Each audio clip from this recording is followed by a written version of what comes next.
Oke, Assalamualaikum warahmatullahi wabarakatuh. Perkenalkan sebelumnya, nama saya Raffi Ferdiansa dari 10 DKV 4 kelompok 1. Kali ini saya ingin mewawancarai narasumber saya. Kali ini mengangkat tema dengan anti-bullying. Pertama-tama, perkenalan dulu nggak sih dengan Iya. siapa? Saya Zainab Siti Nurjana Hoyrunisa dari kelas 10 DKV 4 kelompok 1 P5. Oke. Mari kita mulai pertanyaan, boleh Kak? Boleh, silakan.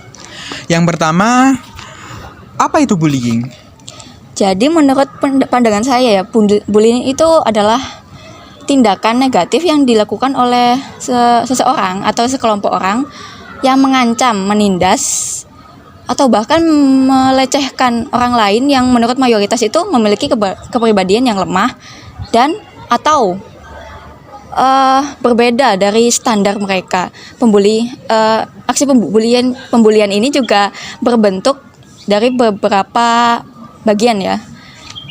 Bisa berupa serangan terhadap fisik, serangan verbal, dan psikologis. Ya itu saja. Oke. Selanjutnya, apa pendapat kamu tentang perundungan di lingkungan sekolah saat ini? Perundungan di lingkungan sekolah ya. Ya, seperti yang kamu lihat mungkin? Jadi menurut saya sih ya mayoritas ya memang perundungan di lingkungan sekolah ini cukup serius keadaannya, cukup rumit juga. Soalnya dari beberapa faktanya juga banyak, bahkan hampir maraknya itu dari sekolah. Seringnya itu di tingkat SMP dan SMA gitu. Jadi menurut saya itu kan sudah kebanyakan kampanye atau mungkin sosialisasi untuk mencegah aksi bullying ini, dari sosialisasi kayak ya pencegahan gitulah. Tapi ada aja yang tidak bisa menerima pemasukan itu. Jadi seringnya itu gini, pelaku misalnya ada dua pelaku nih, dua peran, korban dan pelaku. Jadi pelakunya itu kita itu di Indonesia ini minus akan pendidikan tentang Bullying tersebut atau tentang kesadaran akan empati yang tinggi gitu kan. Jadi pembuli itu antara tidak sadar atau enggak ya minus empati. Sementara yang korban itu sendiri itu tuh kebanyakan di Indonesia itu kan malu ya. Apalagi polisinya itu agak efektif kalau melapor ke polisi. Jadi ya menurut saya itu sih. Oke. Pertanyaan selanjutnya, menurut kamu, apa saja faktor utama yang menyebabkan seorang melakukan perundungan? Ataukah karena faktor keluarga atau lingkungan? Ya benar. Jadi faktor utama dari pelaku pembulian itu kalau enggak minus kesadaran empati, ya itu ya.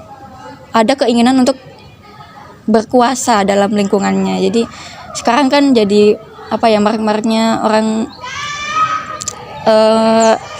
manja sama teknologi ya. Jadi dia itu pengen merasa diakui lah, pengen perhatian dari kelompoknya. Jadi dia melakukan aksi bully itu.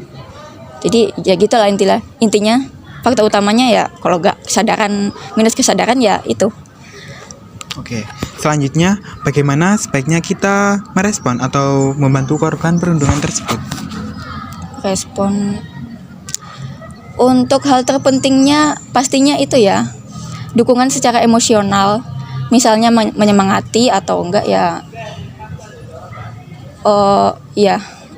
menyemangati secara emosional dan ikut melaporkan juga, ikut berpartisipasi ikut membantu dalam melaporkan pelaku bullying tersebut ke pihak berwenang. Ya itu saja sih dari saya. Oke, terima kasih sudah meluangkan waktu buat wawancara kali ini. Ya, sama-sama. Ya. Cukup sekian, terima kasih. Wassalamualaikum warahmatullahi wabarakatuh. Assalamualaikum warahmatullahi wabarakatuh. Perkenalkan, saya Zainab Siti Nurjana Hairunisa. Di sini saya serangkai dengan kegiatan P5. Di sini tugasnya adalah mewawancarai tentang aksi perundungan ya. Jadi kita mewawancarai ini Saya teman kita. Silakan, namanya siapa? perkenalkan, nama saya Raffi Ferdiansah dari 10 di KV 4. Ya, jadi saya akan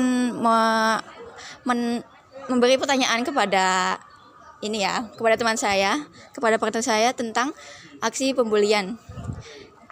Siap ya dengan pertanyaan yang pertama? Jadi, menurut Anda, apa itu pembulian? Bullying adalah tindakan yang dilakukan oleh seorang atau sekelompok orang untuk mengimitasi, mengancam atau melecehkan secara verbal, fisik maupun psikologi. Oke. Jadi ada beberapa jenis-jenis gitu kan yang berperan dalam aksi pembulian ini. Jadi menurut kamu itu enggak sih, secara umum aja. Apa saja jenis-jenis bullying yang umum terjadi? Seperti yang saya katakan tadi, jenis-jenisnya itu seperti bullying fisik, bullying verbal, sosial maupun online. Sebagai contoh, fisik itu memukul, menendang atau mendorong. Sedangkan bullying verbal itu mengolok-olok, mengancam atau atau melecehkan. Sedangkan sosial itu mengisolasi atau mengecilkan. Dan bullying online itu seperti cyberbullying. Ya, itu sih. Oh, jadi ada. Lanjut dari pertanyaan ketiga ya. Ini apa yang sebaiknya kita lakukan untuk melawan aksi bullying yang berupa kekerasan atau pelecehan seksual? Ya, seperti dengan melaporkan kepada pihak yang berwenang, itu seperti di lingkungan. Kalau di lingkungan sekolah mungkin bisa melaporkan di BK atau guru atau wali kelas kita. Sudah. Oke. Lanjut di pertanyaan terakhir. Ya, dari yang saya baca-baca ya, faktanya banyak kasus bullying yang terjadi pada anak-anak berusia remaja yang bahkan masih bersekolah ya. Antara ya SMP, kebanyakan SMP atau SMA ya. Jadi pertanyaan saya itu, apa yang menyebabkan hal itu terjadi dan bagaimana cara mengatasinya menurut Anda? Penyebab terjadinya itu mungkin karena kurangnya pengawasan orang tua, kurangnya edukasi tentang bullying dan tekanan sosial dan keinginan untuk diterima teman-teman. Ya, caranya mungkin dengan meningkatkan kesadaran tentang bullying, dengan tadi seperti memberikan sosialisasi tentang bullying dan memberikan pendidikan tentang keterampilan sosial dan emosional dan meningkatkan pengawasan dan kontrol dari orang tua dan guru. Sudah, itu saja. Oke, cukup memuaskan ya untuk pertanyaan dari teman saya ini. Ya, sudah terjawab semua pertanyaan dari saya. Jadi, saya akan mengakhiri sesi wawancara hari ini. Untuk hari ini, mohon maaf jika ada kesalahan kata. Terima kasih. Wassalamualaikum warahmatullahi wabarakatuh.